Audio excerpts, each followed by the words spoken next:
لله رب العالمين والصلاة والسلام على سيد المرسلين نبينا محمد وعلى آله وصحبه أجمعين أما بعد يقول الله عز وجل ولا تفسدوا في الأرض بعد إصلاحها. محترم بھائیوں، آج شیخ محترم نے خطبہ اللہ رب العالمین کی تعریف کرتے ہوئے نبی پاک صلی اللہ علیہ وسلم پر درود بھیجتے ہوئے شروع کیا اور کہا لوگوں اللہ رب العالمین سے ڈرو، اللہ رب العالمین کا تقوی اختیار کرو، کیونکہ اللہ رب العالمین سے ڈرتے ہوئے زندگی گزارنا یہ دنیا اور آخرت میں کامیابی کا ذریعہ ہے۔ اس کے بعد شیخ محترم نے کہا کہ ہمارا اسلام شامل اور مکمل دین، اللہ رب العالمین نے اپنے بندوں کو وہ تمام رہنمائیاں فرمائی ہیں جن پر عمل کرتے ہوئے اگر وہ زندگی گزاریں تو ہر ناحیے سے وہ کامیاب ہوں گے۔ شیخ نے کہا کہ جو رہنمائیاں اللہ رب العالمین نے کی ہیں ان میں سے ایک رہنمائی ہے بیئہ، یعنی آس پاس کے ماحول کے خیال رکھنے سے۔ آس پاس کے ماحول کے بارے میں اگر ہم خیال رکھتے ہیں گویا ہم صحیح معنوں میں اللہ اس کے رسول کی باتوں پر عمل کرنے والے ہیں، اور اگر ہم جہاں چاہیں گندگی پھینک دیں، جہاں چاہیں ہم کچرا پھینک دیں، کوڑا پھینک دیں، تو اس کا مطلب یہ ہے کہ ہم صحیح معنوں میں نبی پاک صلی اللہ علیہ وسلم اور اللہ رب العالمین کی باتوں کو ماننے والے نہیں ہیں۔ میرے بھائیوں، شیخ محترم نے کہا کہ آج کل اللہ رب العالمین نے زمین کو الحمدللہ بالکل خوبصورت بنا دیا ہے، بارش ہوئی ہے، اس کے بعد میں الحمدللہ سبزے اگے ہیں، نباتات اگے ہیں، اور لوگ باہر نکلتے ہیں اور ٹہلنے گھومنے کے لیے جاتے ہیں۔ تو اس تعلق سے ہمیں چاہیے کہ ہم کچھ باتوں کو اپنے ذہن میں رکھیں۔ نبی پاک صلی اللہ علیہ وسلم نے اور اللہ رب العالمین نے ہمیں اپنے آس پاس کے ماحول کی صفائی اور پاکی اور ستھرائی کا خیال رکھنے کا حکم دیا ہے۔ دین کا حصہ ہے کہ ہم آس پاس کے ماحول کا خیال رکھیں۔ نبی پاک صلی اللہ علیہ وسلم نے اسی تعلق سے ہمیں خبردار کرتے ہوئے ارشاد فرمایا ہے لا یبولن احدکم فی الماء الدائم، کہ جب تم کہیں باہر ہو اور دیکھو کوئی پانی اکٹھا ہوا ہے تو اس میں پیشاب نہ کرو، کیونکہ ہو سکتا ہے کہ بعد میں یا تو تم ہی اس کے محتاج ہو جاؤ، تم ہی اس سے جو ہے استفادہ کرو، اور پھر وہ گندگی کے ساتھ جو ہے تمہیں ایذا اور تکلیف ہو، یا تو کوئی اور آ کر کے اس پانی سے استفادہ کرے، اس پانی کو استعمال کرے اور پھر اس کو آپ کی وجہ سے تکلیف ہو۔ مطلب یہ ہے کہ پانی کہیں ٹھہرا ہوا ہے تو اس میں نبی پاک صلی اللہ علیہ وسلم نے پیشاب کرنے سے منع کیا ہے۔ کیوں ٹھہرے ہوئے پانی میں صرف جو بہ رہا ہے اس میں پیشاب کریں؟ دیکھیں ہوتا یہ ہے کہ اگر پانی بہ رہا ہو تو وہ جو ہے بہ وغیرہ کے صاف ہو جاتا ہے، لیکن جو ٹھہرا ہوا ہو وہ صاف نہیں ہو، وہ اسی میں رہ جائے گا۔ ہمیں ہر حال میں پانی کا احترام کرنا چاہیے کیونکہ پانی بہت اہم ہے ہماری زندگی میں۔ اس کے بعد نبی پاک صلی اللہ علیہ وسلم نے اپنے آس پاس کے ماحول کو جو ہے صاف ستھرا رکھنے پر ابھارتے ہوئے یہ بھی فرمایا ہے کہ الایمان بضع و سبعون او بضع و ستون شعبہ، کہ ایمان کے 70 سے یا 60 سے کچھ زیادہ درجے ہیں، جن میں سے سب سے کمتر درجہ کیا ہے، یا جس میں سے ایک درجہ یہ ہے کہ ہم کہیں راستے میں اگر کانٹا دیکھیں تو اس کو ہٹا دیں۔ راستے میں اگر کانٹا دیکھیں تو اس کو ہٹا دیں، مطلب ہم یہ چھوٹی سی مثال لے لیں گے، اگر راستے میں کانٹا ہے تو ہم اس کو ہٹا دیا کریں تاکہ کسی کو اس سے نقصان نہ ہو۔ آج کل کیا ہوتا ہے، لوگ صحراؤں میں جاتے ہیں، جو ہے فضا میں جاتے ہیں، کھلی ہوئی جگہوں پر جاتے ہیں، سیر و تفریح کے لیے، سیر سپاٹے کے لیے جاتے ہیں، اور اس کے بعد میں کھانا وغیرہ لے کے جاتے ہیں یا وہاں جا کر کے آگ وغیرہ جلاتے ہیں۔ تو جب واپس آنے لگتے ہیں تو ہونا کیا چاہیے کہ جہاں پہ آگ جلایا ہے اس آگ کو بجھا دیں، اس کے جو راکھ وغیرہ ہیں جو ہے وہ کہیں کوڑے دان میں ڈال دیں یا کہیں ایسی جگہ میں ڈال دیں جہاں پہ لوگ جاتے نہ ہوں، یا جو ہے کہیں ایسے جگہ پہ آگ جلائیں جہاں پہ لوگوں کو تکلیف نہ ہو۔ تو یہ ہونا چاہیے۔ کھانا وغیرہ کھائے ہیں تو جو کوڑا وغیرہ ہے کھانے کے بعد، جو پلیٹ وغیرہ ہے یا جو باقی کھانا وغیرہ ہے اسی جگہ پہ لوگ چھوڑ دیتے ہیں۔ حالانکہ کیا ہونا چاہیے کہ جہاں اس کے لیے خاص جگہ ہو، اگر خاص جگہ ہے کوڑا دان وغیرہ تو وہاں ڈالتے، ورنہ ایسی جگہ پہ ڈالیں جہاں پہ کوئی نہ جاتا ہو، تاکہ آپ کے بعد دوسرے لوگ بھی وہاں جا کر کے سیر اور تفریح کر سکیں۔ اسی طرح سے شیخ محترم نے کہا کہ نبی پاک صلی اللہ علیہ وسلم نے 3 لعنت والی جگہوں یا 3 لعنت کا سبب بننے والے چیزوں سے منع کیا ہے۔ 3 لعنت کا سبب بننے والی چیز کیا ہے؟ نبی پاک صلی اللہ علیہ وسلم نے فرمایا کہ تم 3 لعنت کا سبب بننے والے چیزوں سے بچو، لعنت کے 3 اسباب سے تم بچو۔ کیا ہے وہ؟ نبی پاک صلی اللہ علیہ وسلم نے فرمایا کہ تم کہیں ایسے جگہ پہ گندگی نہ پھیلاؤ جہاں پہ لوگ پانی پینے کے لیے آتے ہیں، پانی کا چشمہ ہے وہاں پہ جا کر کے آپ گندگی نہ پھیلائیں۔ جہاں پہ لوگ سایہ حاصل کرنے کے لیے جاتے ہوں وہاں پہ آپ گندگی نہ پھیلائیں، یا جہاں پہ لوگوں کے چلنے کا راستہ ہو راستے میں آپ گندگی نہ پھیلائیں۔ یہ سارے اسلامی تعلیمات پر اگر ہم غور کرتے ہیں تو ہمیں کیا معلوم ہوتا ہے بھائیوں؟ ہمیں معلوم ہوتا ہے کہ اسلام نے ماحولیات کے اوپر بہت زیادہ توجہ دی۔ کہیں کہا کہ کوئی ٹھہرے ہوئے پانی میں پیشاب نہ کرے، کہیں کہا کہ راستے سے کانٹوں کو ہٹا دو، کہیں کہا کہ جہاں پہ لوگ پانی پینے آتے ہوں یا جہاں پہ لوگ سایہ حاصل کرنے آتے ہوں یا جہاں پہ لوگ جو ہے چلتے پھرتے ہوں وہاں پہ آپ جو ہے گندگی نہ پھیلاؤ۔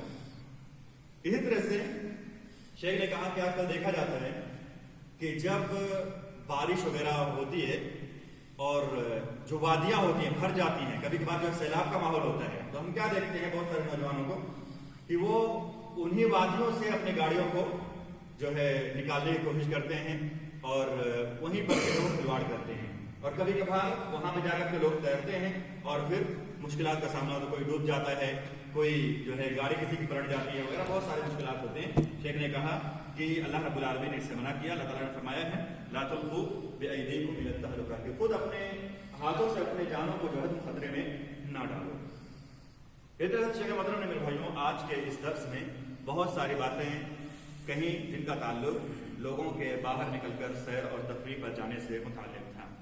اس کے بعد شیخ نے دوسرا خطبہ شروع کیا تو کہا کہ لوگوں اللہ رب العالمین سے ڈرو اور اللہ رب العالمین کی جو نعمتیں تم پر ہیں ان پر تم اللہ رب العالمین کا شکر ادا کرو، اللہ رب العالمین کا شکر ادا کرو اور اللہ رب العالمین کا ذکر کرتے رہو، اللہ تعالیٰ کو یاد کرتے رہو، کیونکہ جو اللہ رب العالمین کو یاد کرتا ہے اللہ رب العالمین اسے بھی یاد کرتا ہے۔ جو اللہ رب العالمین کو تھوڑی جماعت میں یاد کرتا ہے، ہم جیسے لوگوں کے درمیان یاد کرتا ہے، اللہ رب العالمین اس کو اپنے درمیان موجود فرشتوں کے درمیان یاد کرتا ہے۔ تو ہمیں اللہ رب العالمین کو ہمیشہ یاد کرنا چاہیے، اللہ رب العالمین کی جو نعمتیں ہیں ان پر ہمیں اللہ رب العالمین کا شکر ادا کرنا چاہیے۔ اس کے بعد شیخ محترم نے کہا کہ اس حکومت نے اللہ رب العالمین کو توفیق بخشے اور اللہ رب العالمین کو قائم و دائم رکھے۔ اس نے جو ہے بیعت سے متعلق مطلب ماحولیات سے متعلق بہت سارے ایسے توجیحات اور فرامین جاری کیے ہیں کہ جن پر اگر ہم عمل کریں تو یہ تمام لوگوں کے لیے نفع بخش ہے، تمام لوگوں کے لیے فائدہ مند ہے۔ جیسے کچھ جگہیں ہیں جہاں پہ لکڑی توڑنا جو ہے منع ہے، کچھ جگہیں ہیں جہاں پہ اونٹوں اور بکریوں کو چرانا منع ہے، تو ہمیں چاہیے کہ ہم ان کا جو ہے اہتمام کریں اور ان باتوں کو ہم عمل میں لائیں تاکہ ہم کسی پریشانی کے شکار نہ ہوں۔ دیکھا جاتا ہے کہ بہت سارے لوگ جو ہمارے یہاں سے کام کرنے آئے ہوئے ہیں وہ کسی ایسی جگہ پہ جا کر کے اپنے اونٹ اور بکریوں کو چرانے لگتے ہیں جہاں پر جانے سے انہیں آ کر کے کوئی جو اس جہاد سے متعلق لوگ ہوتے ہیں، جیسے اس کمیٹی سے متعلق جو لوگ ہوتے ہیں جن کو ان کی رکھوالی کا جو ہے کام ملا ہوا ہے، وہ آ کے انہیں پکڑ لیتے، اس کے بعد غرامہ وغیرہ بہت زیادہ لگتا ہے۔ تو ہمیں چاہیے کہ ہم دیکھیں کہاں چرانا ہے کہاں نہیں چرانا ہے تاکہ کسی پریشانی کے ہم شکار نہ ہوں۔ ابھی کچھ دن پہلے جو ہے ایک ٹویٹر پہ رپورٹ آئی کہ ایک فلاں جنسیہ کے ایک آدمی کو کسی ایسی جگہ پہ بکری چرانے کی وجہ سے اونٹ چرانے کی وجہ سے پکڑ لیا گیا، اس کے اوپر 10,000 غرامہ ڈال دیا گیا ہے۔ تو ہم یہ نہ سوچیں کہ یہ صرف جو ہے یہاں کے باشندوں کے لیے نہیں، ہمارے لیے بھی ہے۔ ہم اگر کہیں ایسی جگہ پکڑے جاتے ہیں تو ہمارے اوپر بھی غرامہ ہوگا اور ہمیں بھی یہاں سے جو ہے سفر کرا دیا جا سکتا ہے۔ تو شیخ نے کہا کہ اس مملکت میں جو قوانین اور ضوابط جو ہے بنائے ہیں بیعہ اور ماحولیات پر کنٹرول کرنے کے لیے اور ان کی حفاظت کے لیے، تو اس پر ہمیں عمل کرنے کی ضرورت ہے۔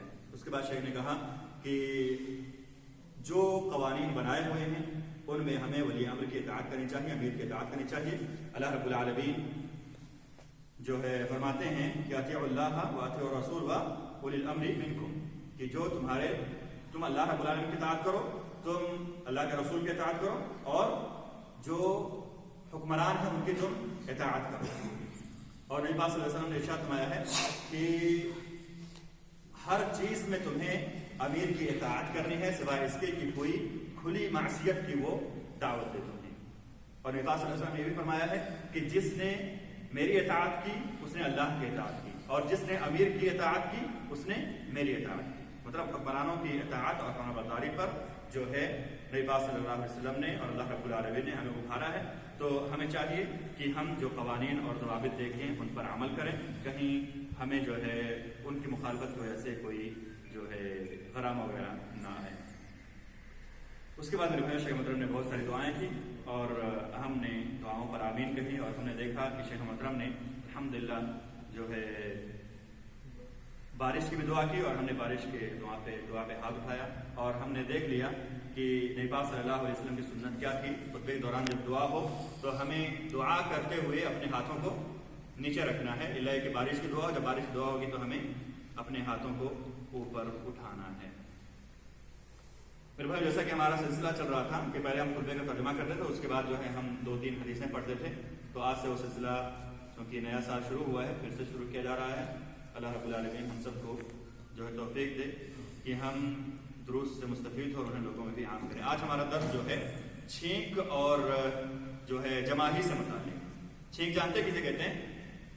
چھینک آئے جو ہے نا, یہ چستی اور جو ہے پھرتی کی وجہ سے یہ چھینک آتی ہے, اس کے بعد انسان ایک دم چست اور نصیب ہو جاتا ہے ماشاءاللہ. اور تصاوف کی جماہی جیسے سستی کی وجہ سے جو ہے وہ اس کا منہ خود, ہاں کوئی تو ابھی ہے, کسی نے تو کوئی پریکٹیکل کر دیا ماشاءاللہ. بہرحال میں حدیث پڑھتا ہوں تاکہ آپ لوگوں کو دیر نہ ہو.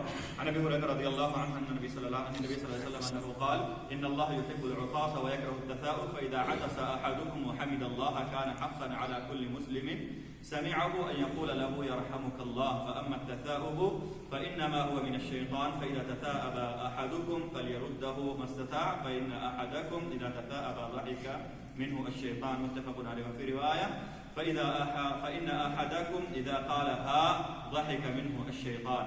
حضرت ابو ہریرہ رضی اللہ عنہ روایت ہے, کہتے ہیں نبی صلی اللہ علیہ وسلم نے ارشاد فرمایا کہ بے شک اللہ رب العالمین کو چھینک پسند ہے اور اللہ رب العالمین جماہی کو ناپسند کرتے ہیں, کیونکہ تب جو کوئی انسان جو ہے تم میں سے چھینکے اور الحمدللہ کہے تو جو مسلمان اس کو الحمدللہ کہتے ہوئے سن رہا ہے اس کے اوپر یہ واجب ہو جاتا ہے کہ وہ اس کے لیے کیا کہے, یرحمک اللہ.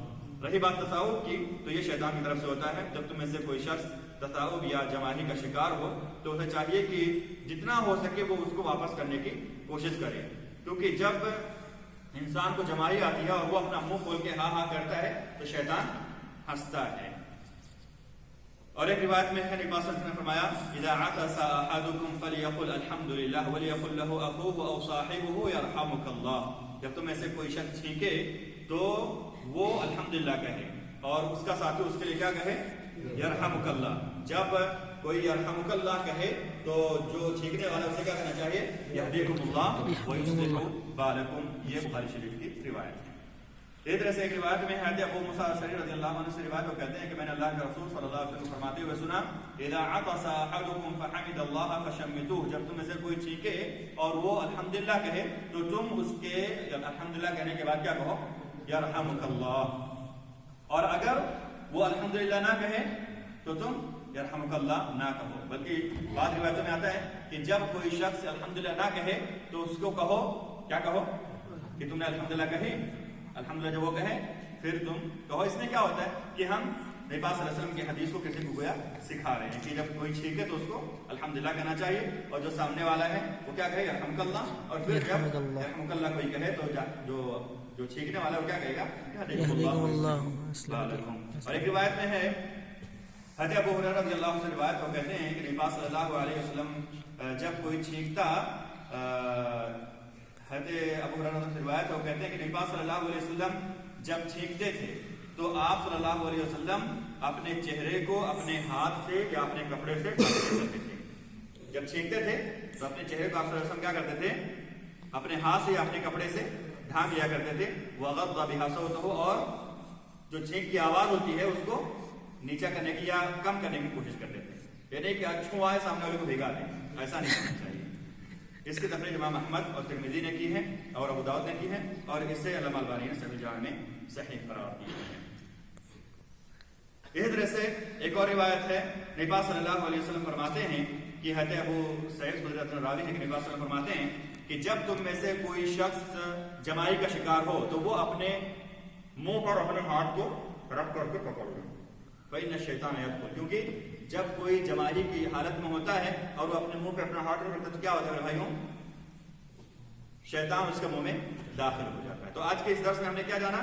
ہم نے جانا کہ جب چھینک آئے تو اس کے بھی آداب ہیں، جب جماری آئے تو اس کے بھی آداب ہیں۔ چھینک آئے تو ہمیں الحمدللہ کہنا چاہیے، ہے نا، اور اس کے بعد جو سامنے والا وہ کیا کہے گا؟ یرحمک کہے گا۔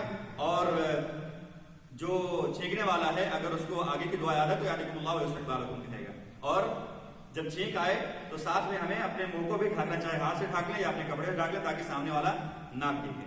اس کے بعد جو جماہی ہے وہ جب ایسی کوئی شکایت ہو تو ہم اپنے ہاتھ سے جو اپنے منہ کو ڈھانپ لیں، یہ ادب ہم نے آج کے اس حدیث میں سیکھا۔ باقی باتیں انشاءاللہ اگلے درس میں آئیں گے۔ اللہ رب العالمین کو توفیق دے کہ ہم کہیں سنی باتوں کو سننے کی اور اس کو سمجھنے کی اور اس پر عمل کرنے کی کوشش کریں۔ اللہ کو توفیق دے۔ اقول قولی ھذا واستغفر الله لي ولكم ولسائر المسلمين كلهم فاستغفروه انه هو التواب الغفور۔ السلام علیکم ورحمۃ اللہ وبرکاتہ۔ جزاکم اللہ۔ وعلیکم السلام۔ تھوڑی تاخیر ہو گئی، انشاءاللہ اگلے درس سے جو ہے نا ہم مختصر کریں گے، ترجمہ بھی مختصر کر دیں گے اور جو ہے درس بھی مختصر کریں گے۔ بارک اللہ فیک۔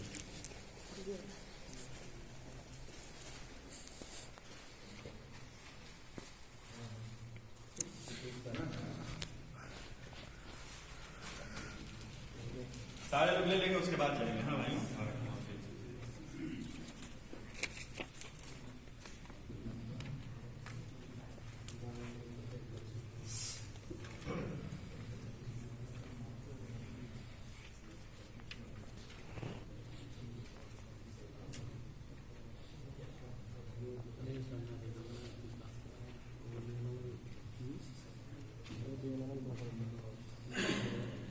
کیسا لگے گا یار؟ سوئی تو ادھر کر دیا